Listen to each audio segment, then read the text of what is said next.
This is a life-changing event. I want to take you on directions you never thought possible.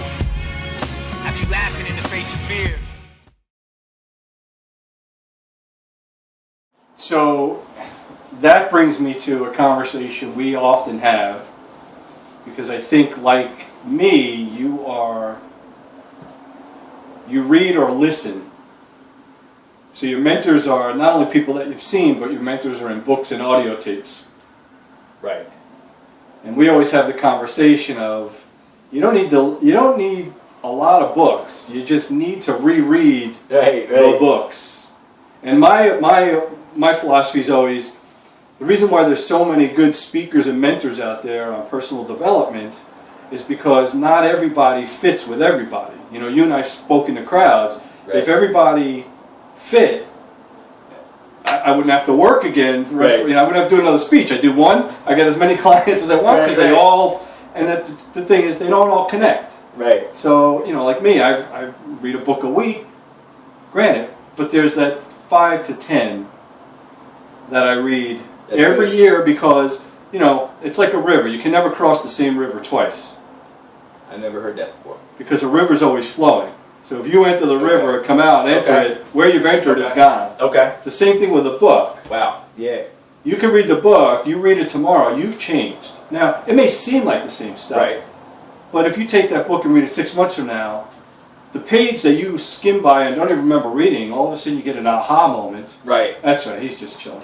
He's got an aha moment, but what's funny is people don't do that.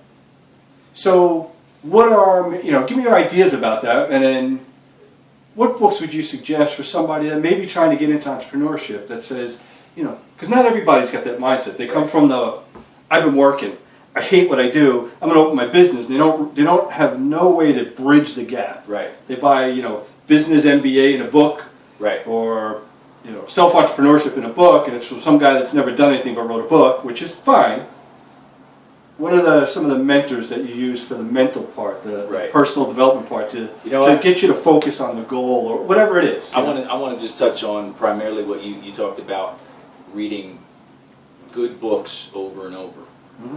And if that requires that you have to also get access to the audio book in order to make better use of a commute or something like that, if you're going through 9 to 5, or if you live in areas where there's a lot of time you spend in your car, even if you're a real estate investor and you have products that you like and you listen to them over and over again, that whole concept is so big because I've had people tell me, "Oh, David, that was a great book," and I said, "Well, when did you read it last?" And they said, I'm probably going on 15 years. and I might say, well, what was the main concept you got from it? And they'll say, and after a long period of time, they'll say, you know what, I just remember it was good. So my point is this. So then you don't even ask what you implemented. Right. Yeah, how can you implement something that you don't even remember? You just remember it was good. It's almost like, maybe a movie you grew up with in childhood you only saw once, you remember it was good, but then you got that movie that you've seen 7 times, 8 times. That movie Wall Street, for example, or The Boiler Room, or something like that, where you just know the lines that before they even are said. Right. And you got to know books like that too, in my opinion. I'd rather have 10 good books that you read over and over again than 100 books that you say that you've read once. Right. Because the 10 books that you've read over and over again, that means you've picked up and you've internalized 3 or 4 different ideas out of each one, and to me that makes you deadly. That means that you now possess something that the guy who's read 100 books and might not even remember 50 concepts out of 100 books, he's not that deadly. Right. He's got a greater width of things that he's read, but you're deadly because you've mastered certain things and concepts. And I think business can be simple in that way. If you master 6, 7 major concepts and you know them and you live by them. And those are the things, like one of my concepts is less is more. I think about less is more so often. I just sit there and less is more. And I think about how it is. I live it. Yeah, I live it. And that's one of what the concepts of Outsource It All was built on. So, if you're an entrepreneur, just a few books that I've personally been reading recently. The Magic of Thinking Big. Love that book. Yep. I've reread that now probably at least 3 times over the past 2 years. a book I put you on to, there's the book 48 Laws of Power by Robert Greene. He went and also did another book, and they named it the 50th Law. He did it with the rapper 50 Cent. Yeah. And I should call him not the rapper 50 Cent, but the entrepreneur 50 Cent. Yeah. And they took the one thing that 50 narrowed down all his experiences to, and if you were to say the main thing is that he lost all fear. Right. Not in a way where it's just stupidity, but he lost the fear of doing things that his neighborhood growing up told him he couldn't do. As he got more successful, the people around him who were attorneys and lawyers told him he couldn't do. Right. And he just learned to take that fear and turn it into a strength. Mm-hmm. So 48 Laws of Power. The 50th Law is the name of that book that he wrote with Robert Greene. I think the best thing I got out of that book was that, because similar road. I mean, granted, I think his was more violent, but similar road. But I think the idea of that is, I've already lost everything, right? And I survived. There's nothing you could say to me or take away from me and so you could sit in every meeting and go, okay, I could walk away, because there's nothing you can give me that's going to make me go, oh my God, I can't live without it. Right. And there's nothing you can say to me that's going to hurt me more than the stuff the reason I like that is because even Robert Greene talks about you don't have to go through that life. And I used to say that in my talks. If you want to Paul, you were a drug addict and you were able to go through all this stuff, and that's why you have this drive. Okay, come over to my house, I'll stick a needle in your arm for 5 years, and then you'll have the story. And that's just the dumbest thing, because everybody's got that thing that they've been struggling with. You just got to internalize and realize, in the outside world, no, everybody's got the same thing. It's called something different. Mine was drug addiction. Yours is child abuse. Or yours is I didn't have my dad or my mom or whatever. Or I got picked up. Whatever it is, that can fuel you. You have to draw. And that's what the book really does. It says, take your own story. You don't have to be 50. Mm-hmm. You can be you and realize, sit there and go, there's nothing you can say to me. If you might say, I want to have 50s money. I want to have 50s businesses.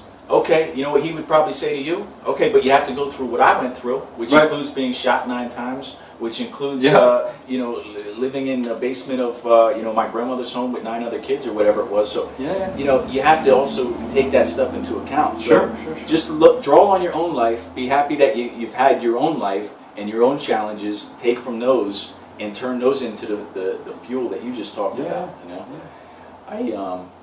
I think that's the way to go. Another book you might want to look at is Outsource It All, my book, because it's a beginner's edition of what the 4-Hour Work Week is about. I read the 4-Hour Work Week, great book, great author, and that's a New York Times bestseller.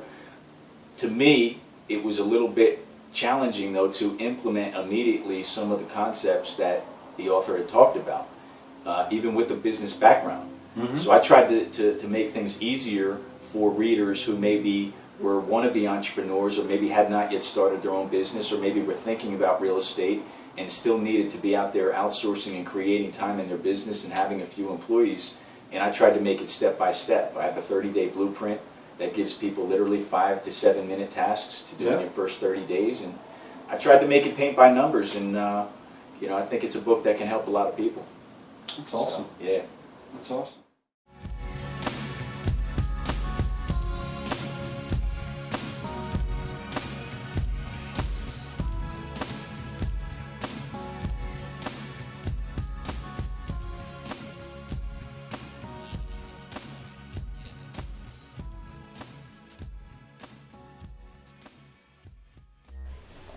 Take a look at this. I have something to show you. Have you ever wanted to work directly with someone that could change your life and your business? We all pay for things in life one way or another. For some of us, we pay for our lack of knowledge and our lack of education, not exposing ourselves to what could have been.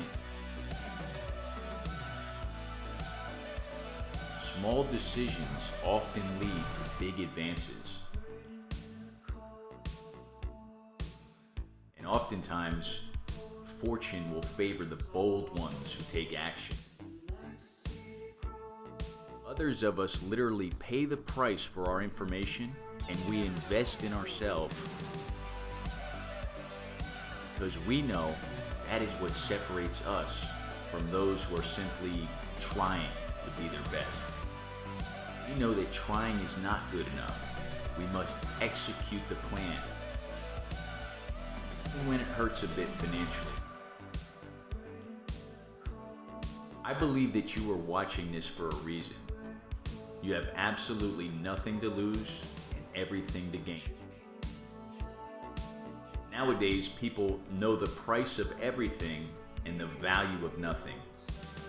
And it looks like this time, it's for real. Come on board. You'll be glad that you did. Welcome home.